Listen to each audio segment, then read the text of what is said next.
गलत चालान क्यों किया? शहरी ट्रैफिक एहलकारों के खिलाफ अदालत पहुंच गया। 3 वार्डन वाले हैं, इन्होंने मेरी मोटरसाइकिल को ट्रोल करके लेके जा रहे हैं। गालम गलोच भी दी थी और उन्होंने मुझे धमकियां भी लगाई थी। वर्दी के अंदर हूँ, मैं अफसर हूँ, मैं कुछ भी कर सकता हूँ। भाई ये बताइएगा कि कैसे पेश आया ये वाक़या, आप कहाँ पर गए थे और जब आपके चलान किया गया तो आपने कैसे जो है वो उनको कहा, डील किया, कैसे आपके साथ उन्होंने जो है वो सारा मामला पेश आया, बताइए। जी, मैं घर से खाना लेने के घर से निकला था भटकड़ाई या सूसान रोड के ऊपर। उसके बाहर मेरी मोटरसाइकिल खड़ी हुई थी एलोकेटेड पार्किंग के ऊपर। तो पीछे से 3 वार्डन वाले हैं, इन्होंने मेरी मोटरसाइकिल को ट्रोल करके लेके जा रहे हैं। तो मैंने इनको पीछे से आवाज़ देकर कहा है कि जो आप ये काम कर रहे हैं ये इलीगल है, मैं खुद लॉ का स्टूडेंट हूँ, तो आप ऐसा नहीं कर सकते। तो इन्होंने फिल फॉर इलीगल तरीके से मेरा चलान किया है और चलान करने के बाद इन्होंने मेरी बाइक जो है वो डिटेन कर ली और उसे बाउंड कर दिया। तो उसके बाद मैं इनके पीछे सेक्टर में गया हूँ। तो सेक्टर से जाके मैंने उसी टाइम इन्होंने मुझे कहा कि अभी यहाँ पे बैठ के चलान पे करें। तो मैंने इनसे कहा कि मेरे पास 10 दिन का टाइम है कि मैं अभी चलान पे करने का इजाज़त नहीं हो। तो इन्होंने कहा कि अभी आपको चलान पे करना पड़ेगा, तो आपको बाइक आपकी दी जाएगी। तो मैंने उसी टाइम इनको चलान दिया। तो इन्होंने मेरी मोटरसाइकिल मुझे नहीं दी। 3 से 4 दिन का हमें इंतज़ार करवाते रहे, इन्होंने हमारी मोटरसाइकिल हमें नहीं दी। तो मैं अपने सीनियर जो उनसे एडवोकेट हैं, जिनके पास मैं स्टूडेंट हूँ, तो मलिक बिलाल हसन, तो मैंने उनसे रुजू किया। तो बकाया इन्होंने कोर्ट प्रोसीजर इन्होंने करके तो इन्होंने FIR करवाई। तशद्दुद वगैरह का वाक़या तो सामने है?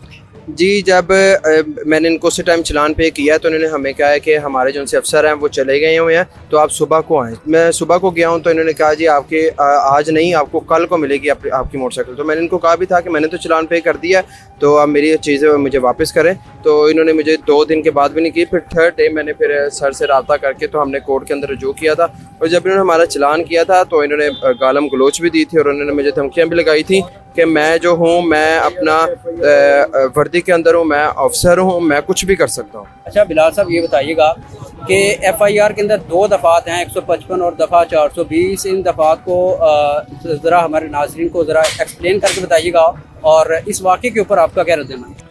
देखें जी, जो पहली दफ़ा है ना 155C जिसे हम बोलते हैं आम अपनी लैंग्वेज में, 155C वो है पुलिस आर्डर 2002।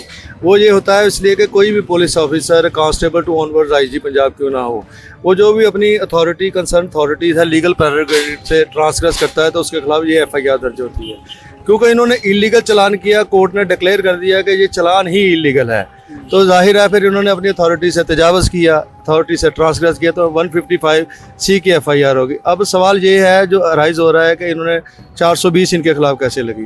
तो इन्होंने अपने जो सिस्टम है ना, जहाँ पे ये चलान कंप्यूटर में जाकर फीडिंग करते हैं, उसको अपडेट करते हैं, तो वहाँ पे राना अहमद जो मेरा जूनियर है उसका जाकर इन्होंने स्टेटस अपडेट ये किया था कि सीज़र ऑफ डॉक्यूमेंट्स, एक इनके पास एक वहाँ पे आइकन है, वहाँ पे लिख दिया था इन्होंने CNIC हमने इसका सीज़ किया है, जबकि ये इलीगल है। या तो ये वेस्ट पाकिस्तान व्हीकल एक्ट के तहत 1965-79 के तहत ये सिर्फ और सिर्फ रजिस्ट्रेशन अपने कब्ज़े में ले सकते हैं, ड्राइविंग लाइसेंस वगैरह अपने कब्ज़े में ले सकते हैं, या मोटर बाइक को या जो भी व्हीकल कंसर्न हो उसको इंपाउंड कर सकते हैं। तो इन्होंने सारी फिक्टिशियस कार्रवाई की थी, इसलिए इसके खिलाफ इन्होंने 420 भी लगाई। अच्छा बिलाल साहब, एक चलान लीगल और इलीगल कैसे हो सकता है? असल में इलीगल चलान ये है कि किसी का भी चलान हो जाए उसको इन्होंने 5 टिकट्स देने हैं। टिकट्स देने के बाद मैं वो जमा हो गए, लेकिन जो ऑफेंडर होगा उसके पास 10 दिन का टाइम मौजूद है। या तो 10 दिन में वो पे कर दे, अगर वो ये समझता है कि मेरा चलान ट्रैफिक वार्डन ने गलत किया है, इलीगल किया है, तो STM जो जिसे हम कहते हैं स्पेशल ट्रैफिक मैजिस्ट्रेट, उसकी कोर्ट को जिस जुरिडिक्शन को इन्वोक करके उसको नल एंड वाइड डिक्लेयर करवा सकता है। ये इलीगल इसलिए है कि on the spot there is no challan on the spot subject to law. जो जितने चलान अब भी हम खड़े हैं, किसी का चलान हो रहा है तो इलीगल हो रहा है, ऑन द स्पॉट चलान नहीं है। ये चलान करें, PSID नहीं दे सकते, टिकट्स देंगे और 10 दिन का टाइम होगा, फिर ये पे होगा। 3 माह हमें लगे हैं। 3 माह के भी इसलिए लगे हैं क्योंकि जब हमने इनको चैलेंज किया था तो उसका फैसला तो STM की कोर्ट ने 3-4 दिन में ही दे दिया था, लेकिन इन्होंने सोशल प्रेशर हम पे बिल्ड किया। हमारे कोलीग्स जो है, हमारी वकला कम्युनिटी, उनको अप्रोच किया, मुझे सिफारिशें आती रहीं। मेरा जो जूनियर है Rana Ahmed, complainant of this incident case, उसको अप्रोच करते रहे। तो इस वजह से इसको हम प्रलॉन्ग करते रहे हैं कि शायद ये अपने कामों से बाज आ जाए। हमारे साथ CTO साहब ने वादा किया था कि हम गवर्नमेंट से बात करके इलीगल चलानों को ख़त्म करवाएंगे। लेकिन हमने अपना सिस्टम नहीं रोका, हमने अपना प्रोसेस नहीं रोका, ऑनवर्ड चलते रहे हैं। फिर जब STM की कोर्ट ने इनको नल एंड वाइड डिक्लेयर कर दिया इलीगल चलान, तो फिर हमने CTO साहब के पास गए हैं। CTO साहब is very nice person in Faisalabad, Farhan Aslam साहब, उन्होंने 24 घंटे में इस इंक्वायरी को कंक्लूड करके इनके खिलाफ रिकमेंडेशन दी के मुकदमा दर्ज होना चाहिए। लेकिन इन्होंने क्या किया, फिर उसको सप्रेस कर लिया हमारी रिपोर्ट को। फिर हमने अपनी जुरिस्डिक्शन कोर्ट से रुजू करके इनके खिलाफ FIR दर्ज कर। ट्रैफिक वार्डन के एहलकार हैं, उनके लिए क्या पैगाम है? ट्रैफिक वार्डन है, मैं उनके लिए एक पैगाम है और मेरी गुजारिश है, हाथ जोड़कर मेरी हम्बल सबमिशन है, काइंडली कानून से तजावज़ ना करें, लोगों से अच्छा बिहेवियर करें, पोलाइट बोले लोगों के साथ, बदतमीज़ी से इज्तनाब करें।